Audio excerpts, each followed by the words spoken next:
Padkos vir nuwe lewe.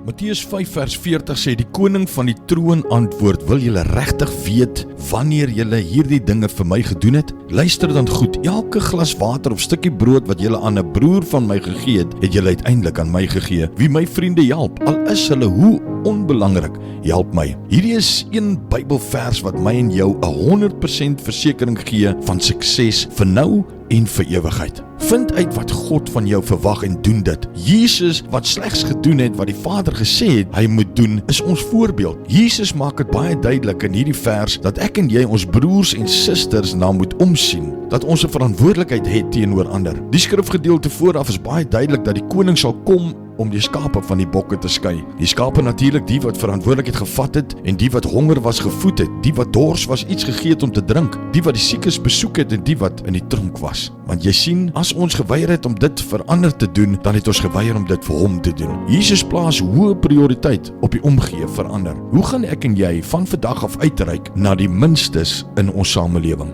Aba Vader, dankie vir hierdie woord. Dankie Here vir die herinnering dat ons moet uitreik na ander. En Here, dat as ons die geringste doen aan die minstes, dan doen ons dit aan U. Ons eer U, ons loop vir U en ons prys U in die wonderlike naam van Jesus. Amen.